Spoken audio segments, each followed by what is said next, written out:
There are some leaders who very clearly see the very big picture, who understand complexity, know their own weaknesses well, and follow principles rather than rules. They're called post-conventional, and our guest, Mike Morrow-Fox, has studied them deeply for his doctorate and consulting practice. He's teased out several ways we can all grow and develop toward post-conventional perspectives. It's not easy, he warns, but he shares them in this episode. Are you up for the challenge? From assessing where you are now to guiding your growth, this kind of personal development is part of how we help leaders progress. You'll find more online at innovativeleadership.com.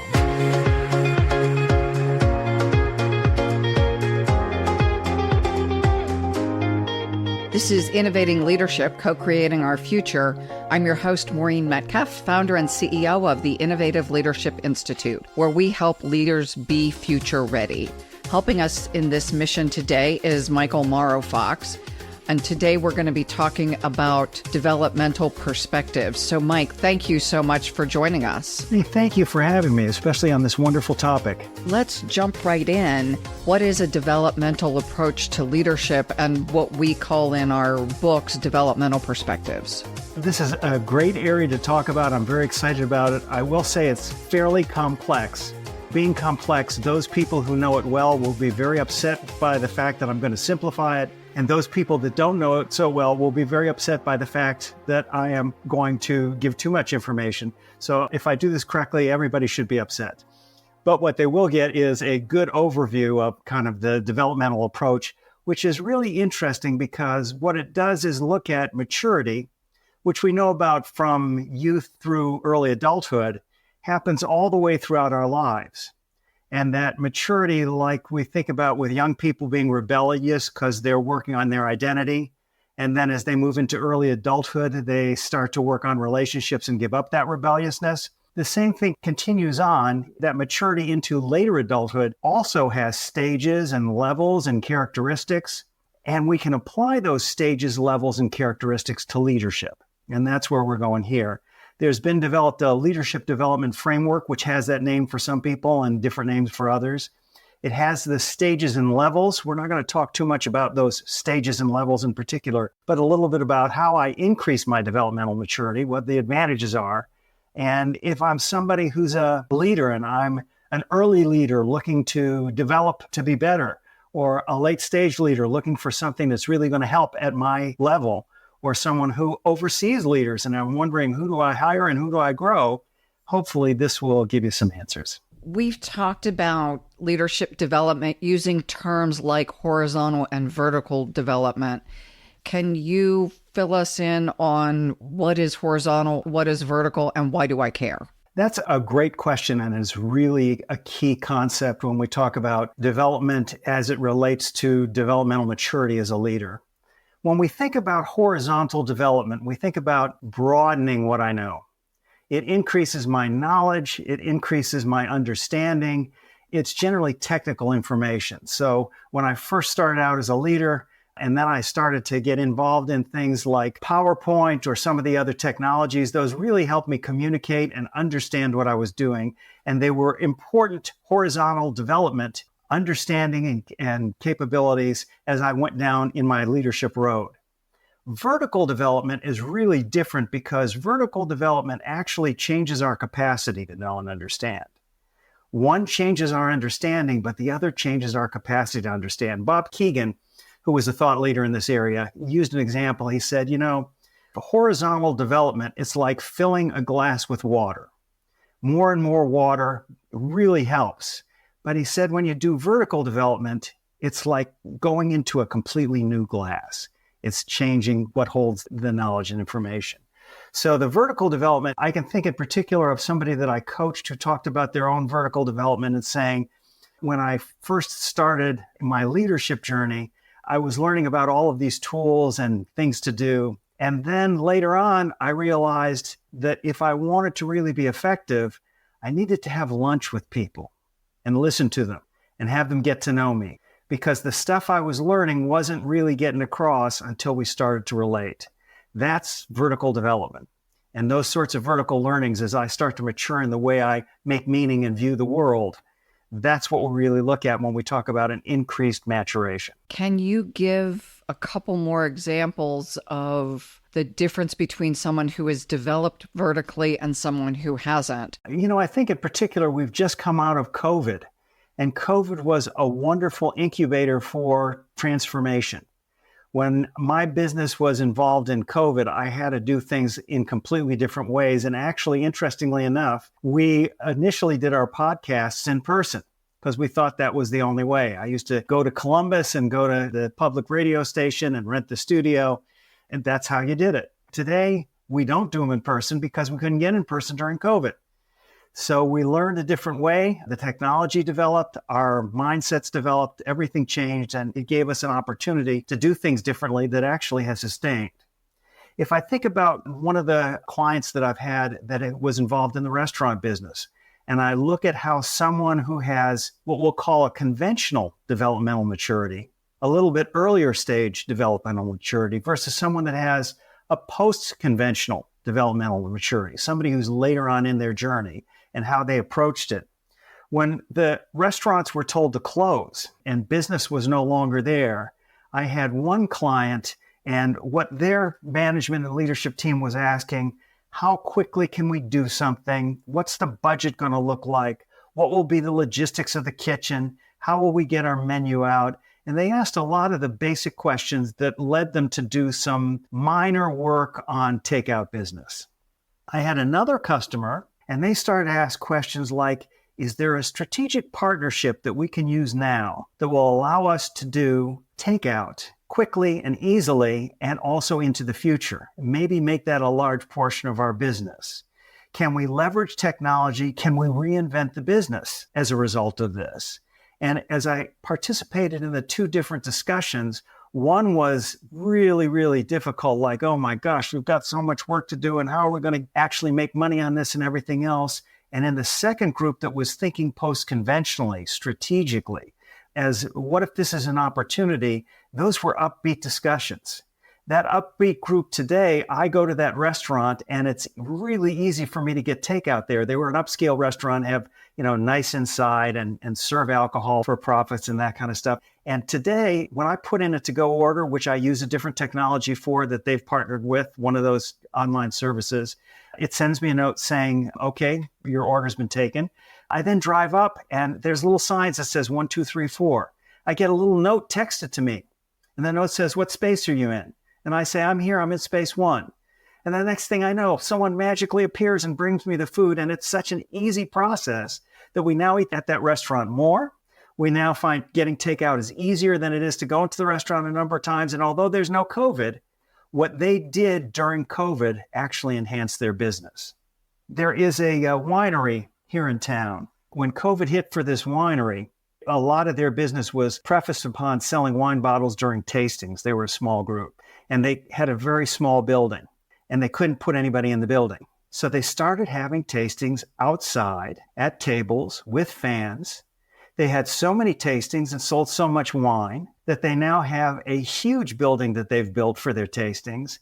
And the owner swears that during COVID is actually when and why they've grown their business so substantially. So that post-conventional different way to think, it's not thinking through the how do I take this hill, it's what hill should I take, how can I make it better sort of thinking that is really the difference in that vertical growth. If I'm a leader and I wonder if I'm post-conventional, what kind of markers would I look at? There are a few things. First of all, there are assessments that I can actually do about my developmental maturity. And so I can Google those assessments and take a look at those assessments and have someone do them for me. But I can say that there are 3 major areas of differentiation between being someone who is at the higher end of developmental maturity, which fits for those strategic tasks and that large thinking. I certainly don't want to be someone who loves gardening and who is great at doing horticultural work, but really trying to get myself involved in those sorts of things that are post-conventional. Because for me, on a regular basis, I'm going to be frustrated if we spend too much time in the strategic and everything else. I want to get to the work that I'm going to be doing. And conversely, if I am post-conventional, I don't want to be doing horticultural work. I want to be thinking about how I bring the beauty of horticulture to many, many buildings. And so I may be working on a committee with the local government. So very, very different. But the three areas that are really differentiators between conventional and post-conventional as I go on my maturity journey is, the first one is that because my ego is stronger, because my meaning making is broader, I am actually testably significantly better with complexity. Now, you know about the differences between complexity and complicated, right? Well, let's share that with our listeners. Yeah, so complicated things have a lot of parts going on. It's very complicated to get our kids to school and to all of their routines that they have to go to after school and all of the stuff that we have to do to run a household. That's complicated. We have to talk about who does what when and make sure that a kid isn't sitting on the side of the road for several hours while we're shopping and supposed to be picking them up. But complex is different. Complex is falling in love, staying in love. There's no real rules on that. It doesn't just say you go there this time, I go there that time. It's something that I have to kind of invent. And it's got not only moving parts, but those moving parts are unknown. It's not like I can figure out the process and go through it. So as I'm better with complexity, I'm better at dealing in those ambiguous situations where there isn't really a rule book, where I have to have the confidence and the comfort level to really figure it out. So our business leaders determining which direction to go during COVID is an example. Those that thrived worked well with no rules, and those who did not thrive because it wasn't predictable and there was no best practice often struggled. So the difference between conventional, I have a path, and post-conventional, I create the path, really showed up for leaders at that point in time. That's a great encapsulation. The thing about COVID that's interesting is none of us had a choice during COVID. All of a sudden, we either transformed or we struggled.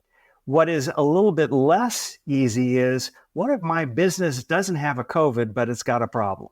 Do I transform, or do I continue to figure out how to get the daily stuff done and not transform? A lot of people are very happy to have their email inboxes clean and their tax sheets completed and be moving towards getting their bonuses, but not thinking about, well, is that enough? Or if I continue to run the business in this way, am I really going to be anywhere a year from now, 2 years from now, 5 years from now? And if I see that it's starting to not work, is it okay for me to put aside some of those emails and really figure out how to do something differently, creating my own burning platform? That's going to be particularly interesting as we talk about this whole age of AI.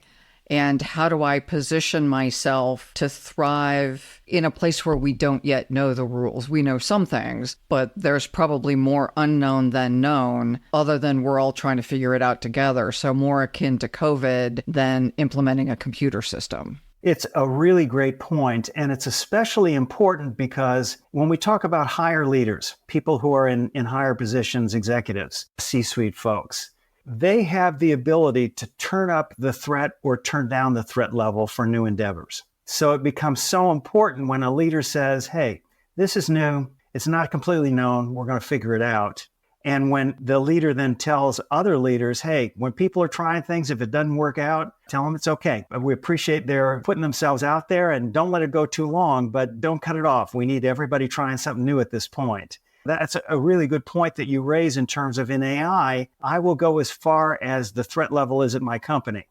And if people say, we want you to do great with AI, but don't make any mistakes, I'm not going to do so great with AI. It is interesting as we put together the course for helping leaders navigate through this. There's a whole module on risk awareness and risk management. Your point is really crucial. There are real risks, especially if I'm a financial services firm or a healthcare related firm. I am ethically and legally bound to protect privacy and protect the investments of my clients. And if I'm not using these tools, at some point, it will also be a disadvantage to my clients. You're exactly right. And when we talk about this complexity issue, we're talking really about a maturity issue, a developmental maturity issue, because I can't get my company comfortable unless I'm comfortable. And I can't establish guardrails for my company unless I'm comfortable saying, I'll know when I hit the guardrails and I'll help you come back off. As I think of guardrails and walking in a ravine every day, I know when people have hit a guardrail too, because there's damage. So how do I know I've glanced the guardrail without denting or killing my car and all of the passengers in it? Hopefully, what's happened to me is that I've gone down a pathway of developmental maturity long enough that I'm at a later stage and I have a sense. With that sense, I'm not going to get it right all the time, but I'm going to have a sense as to when I should push the gas and when I should push the brakes. And it's that sense that really is that maturity level. Just like when I talk with someone who's 25 about relationships, it's a very different conversation that I had with them when they were 15. And when I take a look at rebellion and growth and those sorts of things for a 25 and a 15-year-old, they're really, really different. The same thing is true for somebody who is post-conventional versus conventional. I can talk with two 40-year-old individuals. Both of them have 115 IQs. Both of them have the degrees in business, but they have very, very different comfort levels with the way the world operates and very different meaning making. And that's dependent on their vertical journeys. Why does this matter? If I have a high IQ, isn't that good enough? It's pretty good. In many circumstances, I think, yeah, that's a lot. I also think that people will, through their educational levels and their experience levels, that's also really good stuff. But the challenge is, they tell the old joke that everybody's heard, but I'll remind you of it because you think of it differently, of two kids who are taken by their parents to a psychologist. The mother says, you got to work with my kids. One of them is always pessimistic. Everything's awful. The other one's always optimistic. Everything's good. And I need them to have clearer vision. And the psychologist says, I got this. And he takes the first kid and he walks the first kid into the room. In the room is a room full of unbelievable gifts and food and all this stuff. And the kid starts crying and he says, wait a minute, look at this. And the kid says, I am. He says, well, what's the problem? And the kid says, well, with all this stuff here, I'm going to have a hell of a cleanup. He takes the second child after that experience into a barn, and the barn is filled with horse dung everywhere. And he walks into the barn and he gives the second child a shovel. And he says to the second child, okay, clean it up. And the second child says, yay. And he says, yay, this barn is full with horse dung. Why are you saying yay? He says, with all this horse dung here, there's got to be a pony somewhere. I know many of you have heard that, but if you think about that, it's not the external world that's causing me to look a certain way. It's the way that I look at the external world. So when we take a look at developmental maturity, what we're saying is looking at the world a little bit differently. It's not necessarily walking into a barn full of horse dung and saying yay, but it may be walking into a barn full of horse dung as someone who sells fertilizer and saying yay. And that's the type of thing that I find with my clients is that the way that they look at the world sustains throughout the level of circumstances. That's what makes them better with complexity. That's what makes them better with transformation, even when it's not called for immediately. It gives them an ability to see the larger picture of systems and time horizons, which allows them to operate in that complexity. As you give the example of the two children going to a psychotherapist, the phrase meaning making, how I interpret what's happening in front of me, that story illustrates very well the meaning making. That's part of what we work with as people helping leaders become more complex in their thinking, taking their self-awareness and helping them evaluate the way they make meaning of the world and shift it. And your coaching self comes through on that. I hear the work that you do as a coach, that you've done as a coach coming through, because that's really it. What we do as coaches is we sit down with folks and figure out how is it that they make meaning and how can we help them to see a broader picture. Thank you for pulling that forward. So let's go on to the next one. The next one is inclusion, but it's not necessarily the inclusion we often think about. It's inclusion in terms of when I move into the later post-conventional areas, I become more self-aware. I know there are things I don't do so well, and so I'm not feeling that badly that I don't do them so well anymore. I now find somebody to be included who can do them for me. If I'm not great with understanding spreadsheets, I ask my boss, hey, would you mind giving that over to Jerry? Because Jerry's really good with spreadsheets, and I'll work with him to figure out what's going on. But I no longer have to be perfect. That self-awareness of what works and what doesn't work allows me to then divvy off those tasks to the team that need to be divvied off. I start to get a natural focus on team. When it's not so important that I'm rescuing everything, I start to take a look at who can do things really well and who needs to grow, and I start to really embrace teams significantly more. I start to have an ability as a post-conventional person to more broadly communicate. So with my boss, I can communicate and say, what should we be doing and why should we be doing this and what's the real purpose? And then I can have the next call be with one of my direct reports and say, hey, here's the vision. This is why we're working hard. And this is why it matters for you. So I start to be able to have a broader communication. And the last one on that inclusiveness is I get more feedback because I asked for it. And I get more from my feedback because I'm more able to embrace it. I have less defendedness, so I get more and get more from feedback. And with all that inclusion in terms of knowing what I don't do, being comfortable with it, getting with the team, more broadly communicating and getting feedback, that's a second real advantage to being at the post-conventional level. That feedback just doesn't hurt anymore. My inability to be perfect doesn't hurt anymore, and I can do things on a much broader level. It doesn't make it fun, but it doesn't hurt as much. But you're not as old as me. When you get older, it is kind of fun. Yeah, I can do that. That's not my strongest muscle. I wish. And people are very, very gracious. But I'll tell you, early on in my career, as I'm sure it was true with yours too, it was terribly painful to not know something. And my wife will tell you, I still think I know everything. That someone will tell me I don't know Maybe something. you do. As I listen to the facets of inclusion and try to draw that into why do I care, it sounds like I will actually be more productive because I won't be swirling about someone didn't like something or how do I avoid all of those feelings that for me are dramatically less. And my team can be more engaged. I'm looking for opportunities for people to grow, even knowing they're going to make mistakes. I'm looking for opportunities to offload things I'm not good at. And fortunately, I have a team that is good at some of those things. And so they get to grow. They feel more engaged. Yeah, it's a great point. And you illustrated well just exactly that, how that inclusion can be a benefit. Let me say that as we talk about these, we're talking about them in both zones. So we're talking about them theoretically. This is what the researchers find, but then we're talking about them actually. The people who are at the post-conventional levels in the higher positions tend to get better results. Meanwhile, I've not seen a whole lot of research on it, but you can extrapolate from some of the research too. If I'm at the conventional levels, I may be actually able to get really good and better results at my level if I'm functioning in the non-executive realm, if I'm trying to get the day-to-day stuff done. So part of what I'm going to do is work with someone to make sure I have the right match while I'm growing. There's nothing worse than being post-conventional and doing day-to-day, or being conventional and trying to operate in a strategic realm that makes me take antacids every 30 seconds. This creates the opportunity to ask a couple of questions. The idea of fit for role, and the other that often people will say, okay, so if that's good, if everyone on my team is post-conventional, isn't that better? And the answer is absolutely no. So let's talk about fit for role and why more advanced developmentally to stack the deck doesn't work. There are capabilities, and the capabilities actually are subsumable, meaning that if I've learned algebra, it doesn't mean I've forgotten basic math. I learned basic math, and then I learn algebra, and then I know both. So it would seem to happen from there that, well, what we want to do is make sure everybody gets to algebra.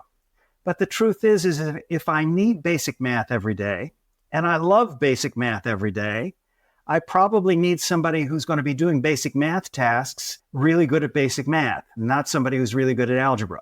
Because if I've learned algebra and I love algebra, I don't want to be doing basic math anymore. I want to be doing algebra. If we have an all post-conventional team, we'll talk a lot about what if. We'll talk a lot about possibilities. We'll have these wonderful meetings, but there's got to be somebody who figures out, okay, let's get the job done. Who actually does the work? Who watches the schedule? Who takes care of some of these details that need to be taken care of in a very nuanced way, because that's complicated. And we need someone to take care of the complicated. So it's really great to be at a conventional level, just as it is at a post-conventional level. You just don't want to be mismatched for your role. If everyone's complex, we have these great conversations and don't necessarily assign tasks. And then we get together and wonder why something hasn't happened. For the complicated folks, they wonder why we haven't done anything either. So having both together in a meeting, although more challenging at some points, is actually dramatically more effective. That makes perfect sense. There are things I really enjoy. I get together with folks and strategize. It's a really interesting time for me. I've left a group of friends just a few weeks ago, and I was learning things that I just didn't know and getting points of view that I'd never had. It was wonderful. But I can do spreadsheets, and I do. I can do scheduling, and I do. I can do general supervision, and I do. But that's not where I want to live. However, somebody who hasn't done general supervision yet, who hasn't done many spreadsheets yet, who hasn't overseen the schedule yet, they may be really, really happy. Well, let's give them that happiness. That's where they need to be. So I think your point on fit for role is really a good one. And people should really pay attention to where is their passion, where is their joy as they go on this journey. Be aware when I've outgrown a set of capabilities, and also be aware when I'm over my head in a set of capabilities. This construct is then very helpful for hiring managers. I need to know not only who has the technical skills, but also who has the complexity and inclusion skills to take an entry role, mid-role, senior role, because both are required. Fit for role is appropriate for both. Absolutely. What I would say is you don't have to really have a huge, complicated knowledge of this subject in order to do well with it. So what I'd be asking developmentally from folks is, what have you done that you've loved? And if what somebody's done that they've loved is worked with 5 groups to help them identify an ERP and then come in on an ERP system, and the job that I've got for them is scheduling, I'm going to say they're probably a little advanced for scheduling. That's not going to be great. They can do it. They're smart enough. It's not where I want them to be. It's really thinking through and making sure somebody is not too far beyond or too far below. Beautiful. Thank you. What's the third? We've got complexity and inclusion. The last one is and it really falls similarly out of the first two, it's a reliance on principles rather than rules. I get a comfort level because I'm more ego mature. I get a comfort level to say, that's not me, that's not us, regardless of the rules. I remember when I saw somebody encounter this, that I was coaching somebody who was doing technology strategy work, and they were talking about capitalizing a project. And a number of finance groups came in and said, well, you'll have to deal, with your auditing group, but here's the way we've been able to capitalize this over time. And I talked with him afterwards, and he said, that's great, but what they're really saying is, I don't want to take responsibility for doing something unethical, and you can probably get this past your auditing group, but it really is a shortcut. And he didn't take the shortcut. The rules allowed him to take the shortcut, but he knew in the long run that was not where his organization would want to be. And they ended up not capitalizing it. And as a lot of your listeners will know, capitalizing it can be a lot less painful than operationalizing it, because you have to go into the operating budget for that. And there's a different pot that's not as scrutinized and not as difficult sometimes in the capital pot. And they went the hard route, and it was the right thing to do. It's that reliance on principles, that long-range thinking, and the comfort to know what my principles are and how to stick to them, rather than saying, well, what are other people doing? What are the rules? And not worrying so much about whether or not they fit into the larger reliance on principles. So is this another place where the COVID examples fit, that there are best practices for a lot of things, and yet when we're in a context that doesn't support best practices, I need to be able to think and manage my way through situations where there really is no precedent? Yeah, I think very much so. And it's asking the right questions in terms of, if my staff is virtual and they used to all come in and be in a common space, what are the downsides and what are the upsides of being virtual? And from a principle point of view, holding on to the principle that I want to have an engaged staff. And for some people, what that means is giving up the notion of coming in, because now engagement means I get the chance to work from home in my pajamas. And it's a lot easier on my family, and we figure out a way to make sure that we stay connected, but I'm no longer interested in coming in.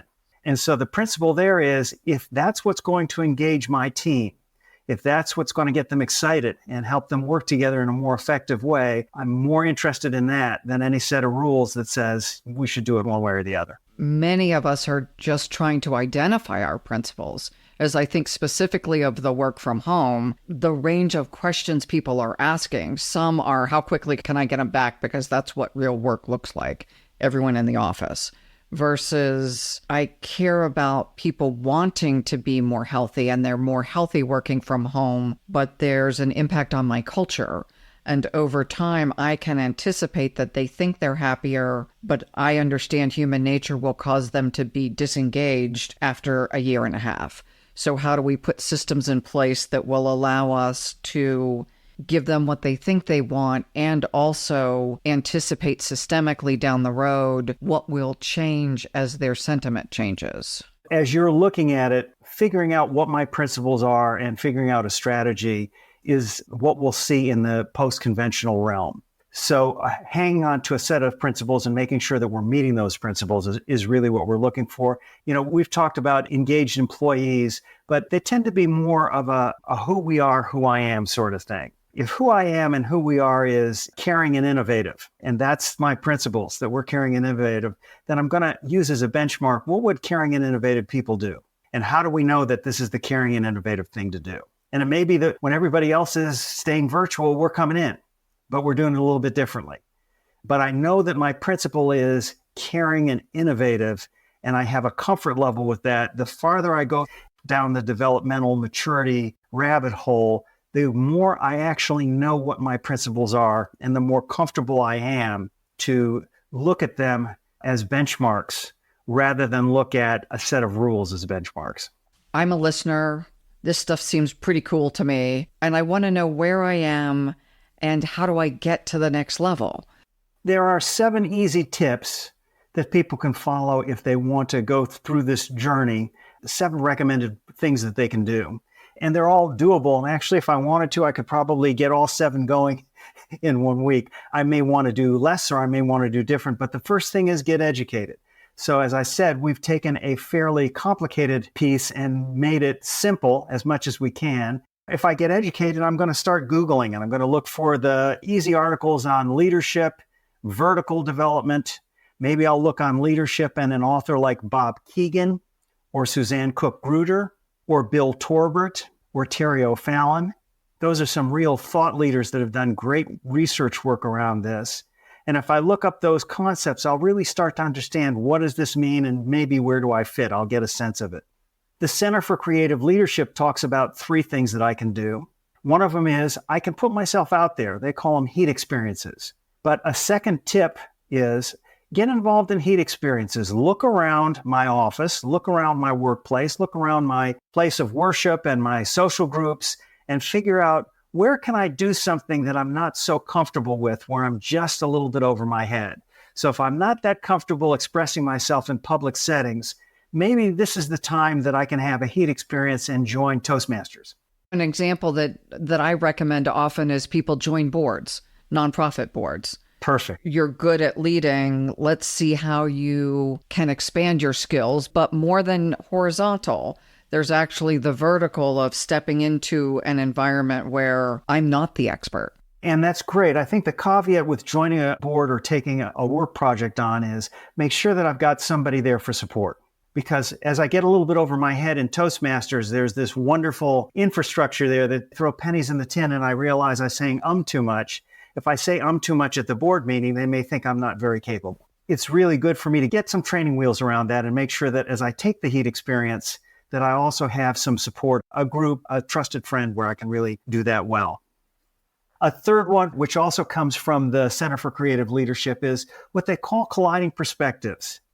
Getting involved in structured interaction with people who have different ideas and making sure that I can find those sorts of groups.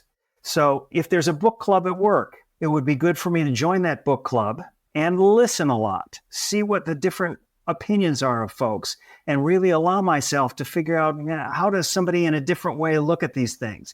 If there isn't a book club, is there a meetup group that talks about stuff or something of that nature? But it's elevated sense making is really hearing how other people make sense of the world differently and thinking through that. For some of us, that means going to holiday dinner. Well, that can actually be a de-elevated sense making, but yes, good point. Very good point. Different sense making. Yeah. I get to elevate, but and actually that was colliding perspectives. The next one is elevated sense making. And what they talk about with that is finding a mentor or a coach, someone who is developmentally further down the path, someone who just has a confidence and a comfort level and temperament, and you just get a sense, okay, they have a confidence and a competence beyond mine and can help me. And that coaching, that mentoring is really important. And I come to them and I say, here's what I'm doing this week. How should I be thinking differently? How can I be thinking better? Coaching is a real fast track, and elevated sense making is a real fast track to moving my developmental growth as far as it can go. I absolutely agree. And a word of caution, because if I find a coach or therapist, both can help. But if I start working with someone who's at an earlier level of maturity, it can also shut down my capacity. So how do you help someone identify the developmental maturity of the coach or therapist, especially if they're not using a similar framework? That's a great question. I don't think there's a terrific answer towards it, but there are some answers. One is you might want to find a coaching group that uses this framework, and so you'll be guaranteed of it. You might want to find a mentor that's aware of this and has been assessed or goes through it. But I think sometimes what you can do is you can kind of have a mentor and then have someone that you talk to about the mentor. And in the beginning, what you'll look for is you don't want someone who's the choir, and you don't want someone who is giving you ideas that you feel like, yeah, that doesn't make sense to me. You really want is somebody who's challenging you in a way so that when you leave, you go, how did they think of that? I should have thought of that. That's where those good coaching and mentoring experiences exist. It's a little bit harder, obviously, in therapy. Therapy is a little tougher road and tougher work to do. But when we talk about the developmental maturity road, the thing you're really looking for is leaving somebody and going, I knew I should have known that. How is it they always know that question and that answer? And I've had that experience myself with coaches and mentors, and I've had people who I've coached say similar things. And the inverse of that is when the coach or therapist is saying there's a best practice, there's a rule, back to the very conventional rules versus principles, that just here's the thing to do versus here's how you make sense of it differently. How do you help me make sense of things differently than I had done as I walked in the office? Perfect. My brain hurts. Yep, absolutely. Sometimes after talking to you, Mike, my brain hurts. And but it's the good hurts, like I went to the gym, not like it got smashed. I'm very appreciative. Having unpleasant experiences spending time with me is not unusual for anyone, so I appreciate your willingness to continue. Number 5 is get to know yourself and get to love yourself. Figure out as best you can where you're at, what you do well, what you don't do well. Forgive yourself for what you don't do great. Love yourself for what you do well. But really, that self-awareness is a really important path. And people don't spend as much time as they should or as much energy as they should figuring out how to know themselves and love themselves. The 6th one is become curious. Watch for the differences in meaning making with others. And again, you'll have a sense, and the sense will be, yeah, they seem to be onto something. I'm concerned. Maybe it feels a little risky. Maybe it feels a little this or that or whatever, but look for how they view the world differently. Think about things differently and become really curious about that. And the last one is get support. This stuff is not easy. We all want to be done. We all want to be the best. And so getting support as I go through that journey helps uncomplicate it. Helps it become a less complicated journey and an easier one for me to go through more quickly. And what we're really trying to do here is figure out where do I bloom best, and whatever my developmental maturity potential is, how do I achieve that potential the quickest and the easiest? There were certain levels that people hit, just gates, benchmarks, whatever. There were certain complications and questions that arise almost consistently. A coach who's worked with this work on a regular basis can help you say you're on track, help with the meaning-making process, help integrate what I'm learning. Just basically, am I on track? Yeah, I hear the coach in you again, because that makes such good sense and so correct. As we've talked about this, we've talked about the benefits of the process and kind of what the process is and the differences between the way that I grow. But what we haven't talked about is the disorienting dilemma. And the fact that in order to grow, I've got to get to a point where what I'm doing doesn't really make perfect sense. In between not making sense and being very, very comfortable with where things make sense is a very uncomfortable place. And having somebody who understands that journey to say, no, you're doing great. You're supposed to hurt like this. There's a good thing at the end of it. Allow yourself to go through exactly where you're at. That's a really good point. It's fits and starts. It's work. It's personal, like leadership. The caveat for that is if I'm a senior exec, I need to be working with a coach who also understands my business. It's fine to say, boy, this feels bumpy, doesn't it? Hope you don't run off the cliff. But you've got responsibility for millions or billions of dollars, and many executives really can't afford a bad day. And yet we're suggesting go through these disorienting dilemmas so that they become better. How do I help you slightly unravel and still show up to work on Monday morning? Such a good point. And I think when we talk about getting some sort of coach and a mentor support group, that kind of stuff, it's really inherent in that, and your emphasis on having the right coach with the right levels. Because you're really correct. One of the great secrets that you learn as you become an executive coach is the real challenge for executives is all executives go through a period of great demoralization. When I'm a general employee, I don't quite understand how is it with all the resources that they have? How is it that they go through great demoralization? But I can tell you, there is nothing more difficult than being an executive over a large set of resources and not being able to live your principles, not being able to be treated well or treat others well. There are a lot of demoralizations, and having a coach that can understand what I'm going through and pull me back together, whether it's a developmental crisis or a demoralization or whatever, becomes very, very important. I appreciate you putting that level of complication with it. It's not just a coach or a mentor, but it's a coach or a mentor that knows what to see, that can deal with your level within the organization, and that understands how to help you grow on a personal level as well as on a technical level. And keep your business going at the same time. Yeah. It's hard enough to just keep our businesses going. It is. So, Mike, where would people learn more about your work? Because you are, in fact, a significant thought leader. I appreciate that. I don't know that I am, but through the Innovative Leadership Institute, I think is the best way. Taking a look at their materials, getting in touch with the work that Innovative Leadership Institute is doing. I have a really depth of gratitude for the authors that I talked about, the Susanne Cook-Greuters, the Bob Keegans, the Bill Torberts, the Terry O'Fallons. And I think looking up those authors and some of their works has been, for me, really, really helpful. And so I think if somebody else were to do that, as well as look at the materials in the Innovative Leadership Institute, I think it's a really good place to start. Thank you. Thank you. And for people who don't know Michael, he's just finishing his doctoral dissertation. So he's read thousands of articles by these and other authors. So when he recommends these are actually the top thinkers in our field. The information you're sharing has been long earned. Absolutely. And it's really fascinating. They do a great job. Thank you also to our listeners. We hope that you're able to hear something that you can take away to develop your own sense of expanding perspectives and developmental maturity. As the world unfolds and we move into the age of AI and just of higher complexity, each of us needs to elevate how we work, no matter what our level in the organization is. And so we are here to support you, whether through podcasts or engaging with us more directly. Well, I'm getting ready to go out and find a pony.